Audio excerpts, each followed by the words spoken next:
Good morning, members of the press. First, before I say anything, Madam Banda was referred to as a partner. I actually call her as my sister. Okay, she doesn't refer me when the two of us, we're just the two of us. It's not state council. It is my brother.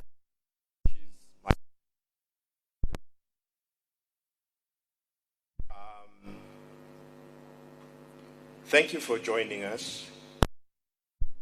Today marks the conclusion of one phase of civic discipline and the beginning of a constitutional political undertaking.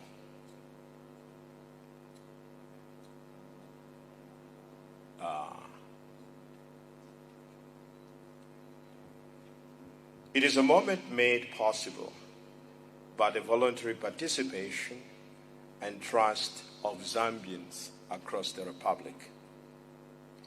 Over the past several months, the Movement for National Renewal has operated as a platform rather than a political party.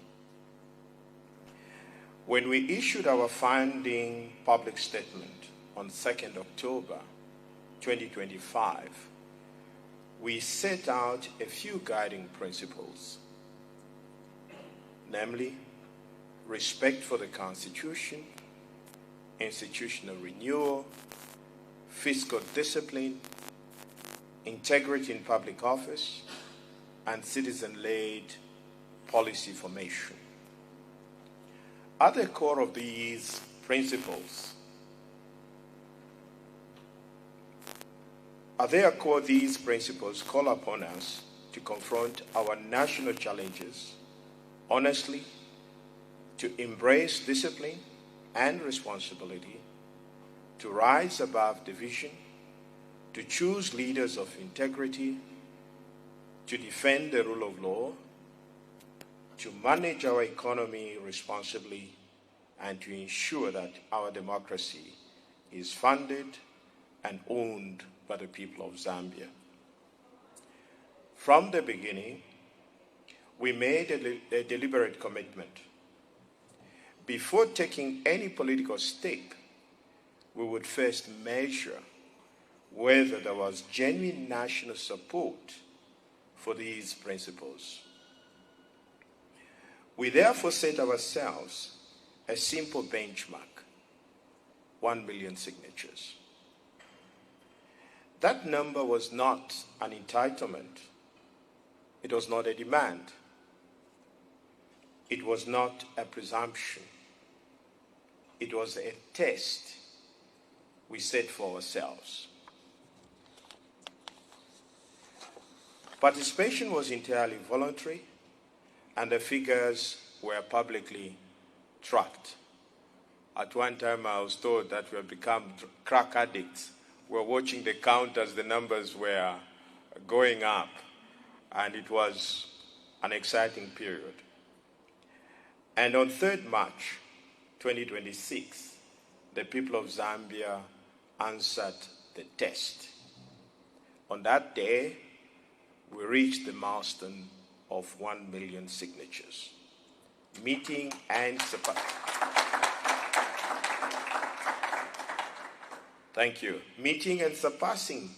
the national benchmark we had set.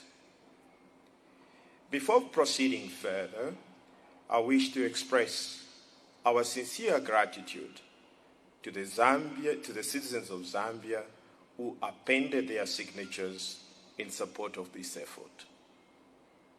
From every province, from towns and villages to markets, farms, universities, and workplaces, more than 1 million of our fellow Zambians chose to participate voluntarily in this civic exercise.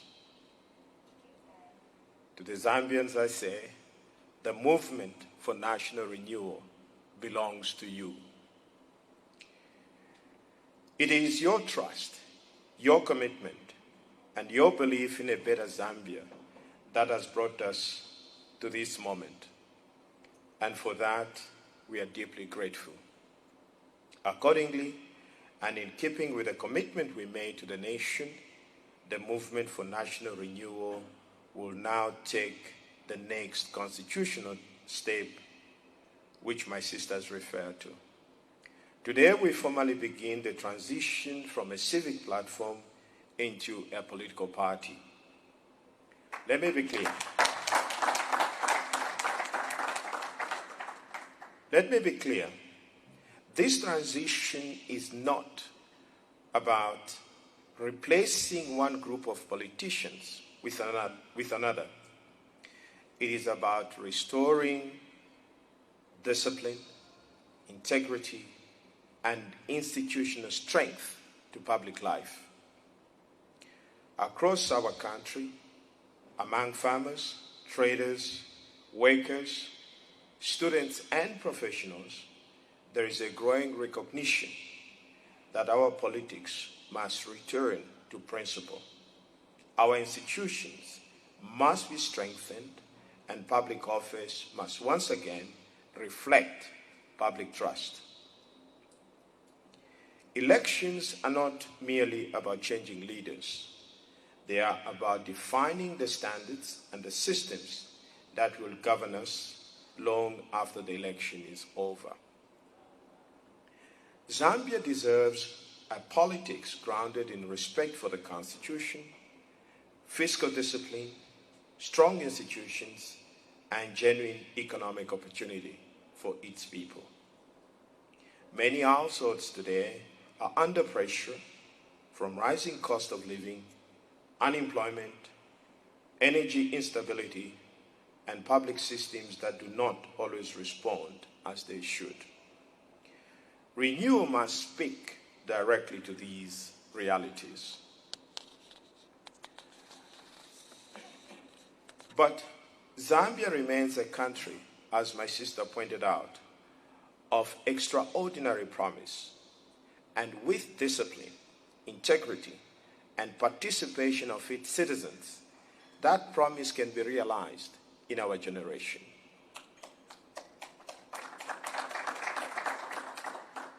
We seek to build a Zambia that works for all its people, not one shaped by privilege or patronage, but by fairness, competence, and accountability. Renewal does not mean instability. Renewal means strengthening the foundation of the Republic. This is not a project for a small group of people. It is a national responsibility. And it requires citizens who are prepared not only to vote, but to participate in rebuilding our institutions. We reaffirm our commitment to peaceful, lawful, and issue-based political engagement throughout this electoral period. We respect the role of political parties in our democracy and welcome robust but principled debate about Zambia's future. Allow me to point out that operational preparations for participation in the forthcoming general election have started. An interim national coordinating structure has been constituted to oversee organization, regulatory compliance, and coordination across all provinces. These steps form part of the movement's broader effort to build the institutional foundation necessary for credible national participation in the general election. We believe that Zambia's future must be shaped by the collective will of its citizens. The movement will continue working across the country to ensure that this moment of national renewal is built on unity, integrity, and the active participation of the people. In a democracy, the destiny of a nation must always rest in the hands of its people.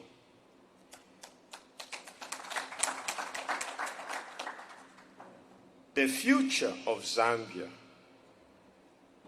will be shaped by Zambians. It is on that truth that now we set our commitments that will guide our conduct and any future administration formed under the Movement for National Renewal. These commitments are not slogans. They are standards of governance by which we ask the nation to judge us. As we take this step forward, we make 4 commitments to the people of Zambia. First, we will uphold and protect the independence of the judiciary and all constitutional oversight institutions.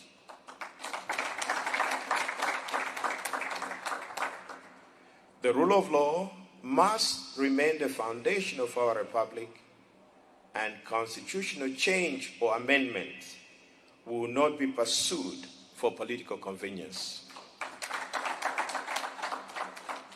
Second, fiscal discipline and debt transparency will be non-negotiable principles of governance. Citizens have a right to know and understand the financial position of their republic. Third, public office will be treated as a constitutional trust and not as a reward. Leadership must be defined by integrity, performance, and accountability. Finally,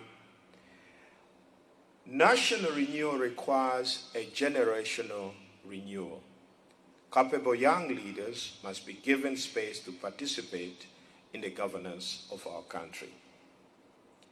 These commitments define the character of the government we seek to build: constitution in principle, discipline in management, accountable in conduct, and worthy of the trust of the people of Zambia. My sister touched on something very important. A lot of people have asked, are you going to fund your campaign? And you have some big figures thrown around in millions of dollars that you need to raise in order to take part in the election. Our position is very simple.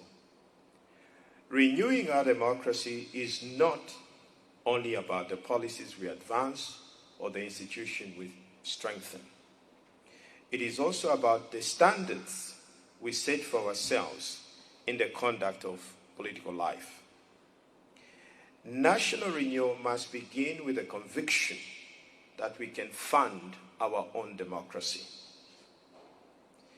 Because a political movement that is financed by its citizens will always remain accountable to them.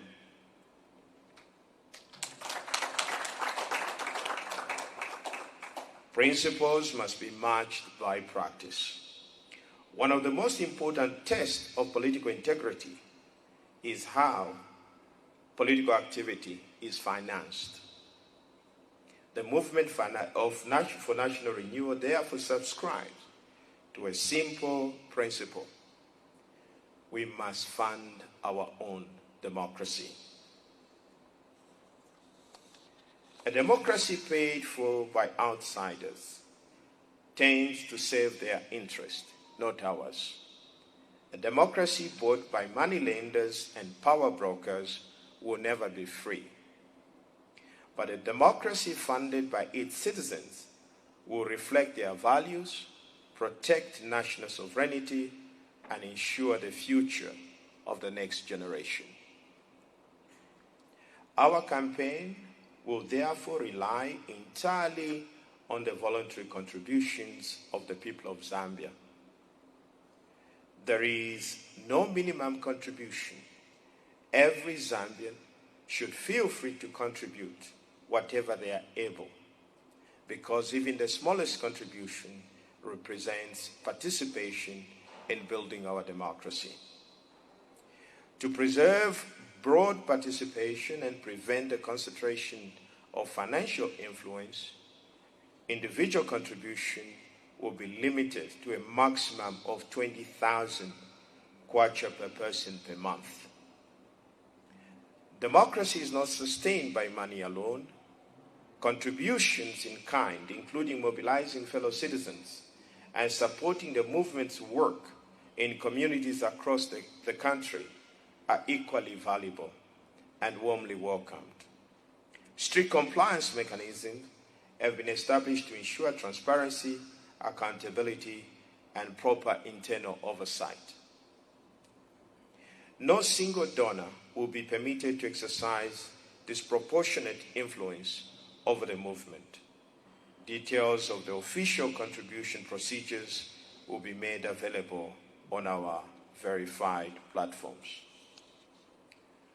Another issue that has come up in our discussion is how are you going to choose your candidates for both parliamentary and for the general election. The point to acknowledge is that renewing our democracy requires more than reforming our politics in finance. It also requires raising the standards by which those who seek public office are chosen. Renewing our politics therefore requires raising those standards. The movement for national renewal will not distribute adoption based on patronage, financial capacity, tribal arithmetic, or popularity alone. Public office is a constitutional trust. Accordingly, all prospective candidates seeking to stand on the movement's tickets as members of parliament, councillors, mayors, or council chairpersons will undergo a constitutional literacy assessment. Candidates will be assessed on their understanding of the Constitution and the role of the National Assembly and the constitutional framework governing local government. Study materials have already been prepared and will be publicly available on our official platforms for access by any interested citizens. They are not restricted to members of the movement. Any prospective candidate, including those from other political parties, may have access. An independent assessment structure will oversee the process to ensure fairness, transparency, and objectivity. Integrity, competence, and a demonstrated commitment to strengthening institutions will guide candidate selection. Particular attention will be given to creating space for capable young leaders whose participation is key to the long-term renewal of our republic. The other issue that has arisen, wherever we've been asked, what is your manifesto?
not about slogans. It is about choices. Zambia is one nation, but not one economic reality. A people's manifesto must the lived experiences of every province, every district, and every community. Let me say this. Citizens, not politicians, will define priorities. Data will review patterns. Experts will refine policy. Leadership will align it with the constitutional discipline and fiscal responsibility.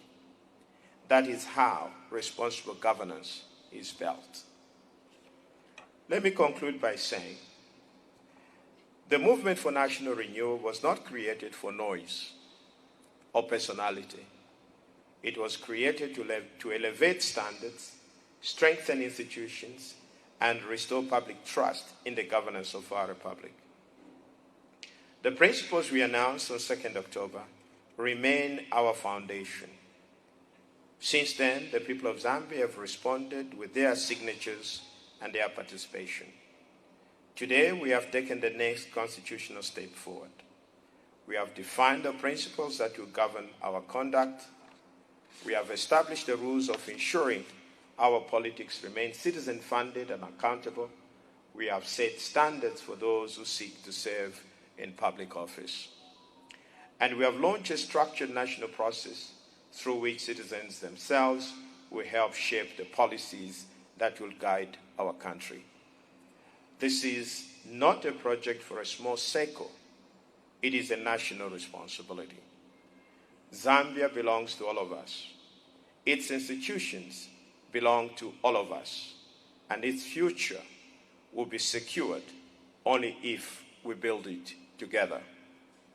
The movement for national renewal will proceed constitutionally, lawfully, and with discipline.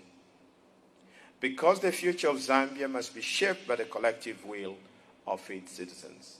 And for the future of Zambia will indeed be shaped by its citizens. Thank you.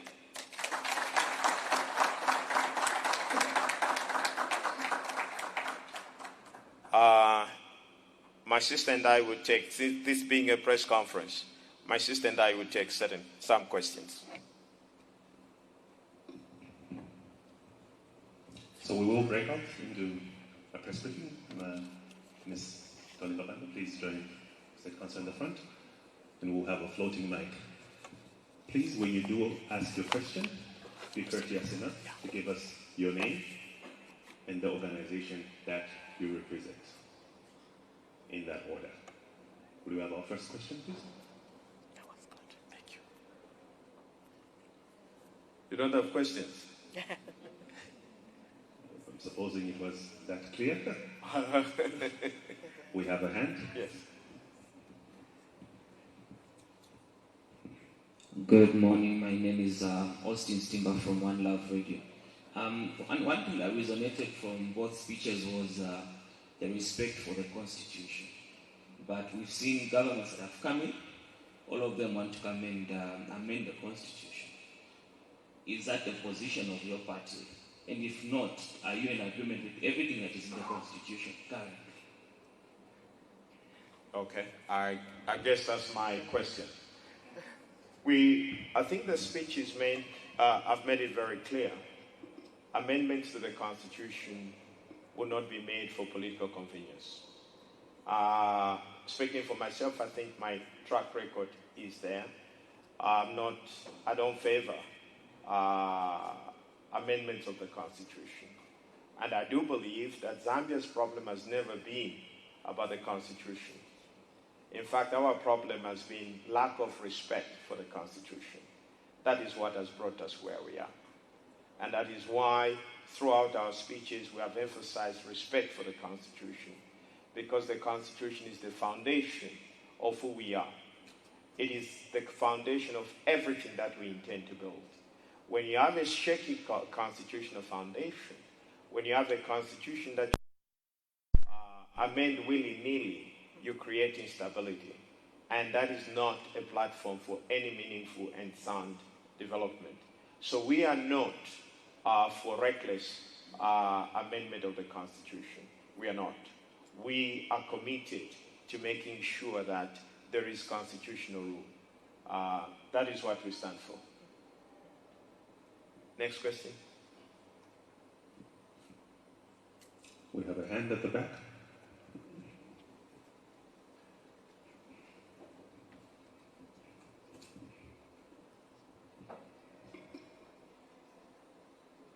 Good morning. So my name is Becca. I'm a media and journalism student from the University of Zambia. So when we are talking about your manifesto, you said you want to listen to the voice of the people. And this is not the first time that we are hearing a political leader say that. So what is your manifesto going, how is it going to be different from the rest of those who said they want to listen to the voices of the people? Thank you. Well, the truth on the ground is that I'm not aware of any political party that has gone out consulting people before arriving at a manifesto. In fact, if you ask any political party, they'll flash their manifesto in their face. And that is why we are saying, if you ask us for a manifesto right now, we'll say, we won't show you a document. What we are saying is that we have to listen to the people first, and then based on the feedback of the people, from the people, then a manifesto will be crafted. Historically, all manifestos in this country have been written from some boardroom, and then thereafter brought down to the people. And in any case, after election, they are thrown away anyway. But we are because when you have a people-driven manifesto, that manifesto does not contain promises. It contains commitments. And it forms the basis on which the people will be able to judge those that have elected as to whether they are performing, they are governing as they promised in their manifesto. That is the difference that will be there, in the sense that we'll hear from what the people are saying. And from my own experience, it's been quite amazing going around the country. I can tell you of a story recently when we went to the Western Province. And as usual, we are asked, what are you promising us? Because all political parties come here and make promises. And we said, no, we don't have any promises. What are you going to do for us? I said, well, we won't do anything for you. Okay, you're the people of Western Province. You know the challenges. You know your problems. Therefore, you should have the solutions. So we have to share your problems. We share your solutions, and we implement them together.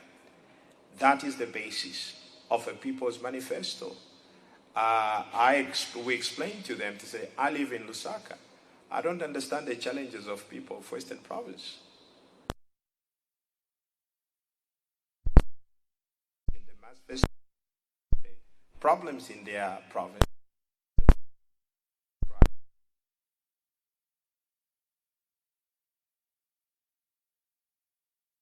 Work with in that community in addressing the challenges that they face. It is not for somebody in Lusaka to dictate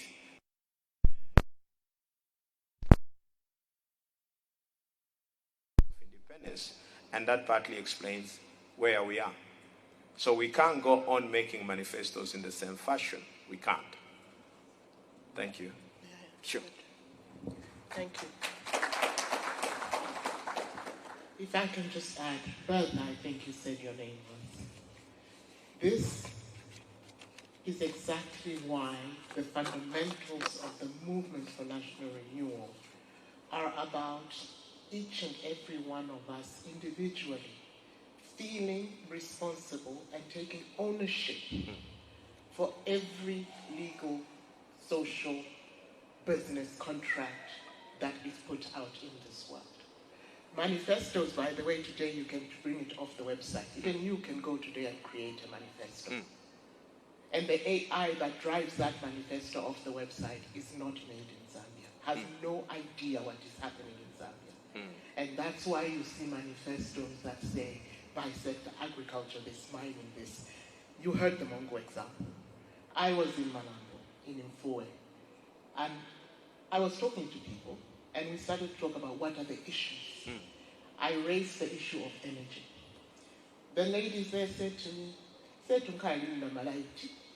so your cry about the energy crisis, it's not our problem. Our problem is that we have a problem with child deformities, and we don't understand why that is. Or we cannot grow food because we have a problem with the elephants. So the solution has to come understanding properly and fully what the problem is. And that is why we're calling it a people-based manifesto. And it's not that we're going to start preparing it now. We have this kind of anecdotal information. We know what the global issues are. We know that the micro issues are. We know what the country economic issues are, because those are driven by outside world as well. It's a marketplace. But the domestic issues that affect the 12 million people that I spoke about, who live on under $2 a day, under 40 kwacha a day, those are what we're going to build from the beginning.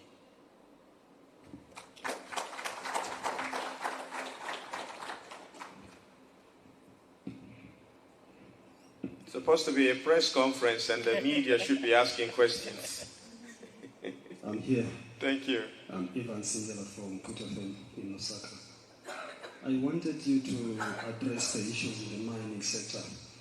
Many of my uncles, my brothers, have worked in the mining sector at that level. When ZCCM was speaking, we see a lot of raw materials being transported outside the country instead of us. What can I use? To smelters. We don't have smelters. I don't know what has happened. We have Chinese smelting behind their houses. The mining sector has for a long time gone down. During ZCCM, we had power division employing over 18,000 employees. But now, if you go to the copper belt, it's 3,000, 2,000. What are you going to do if given the chance to be in government? Thank you very much. Okay. I'm sure my sister is well placed to answer that question. Thank you. Thank you. I think it goes back again.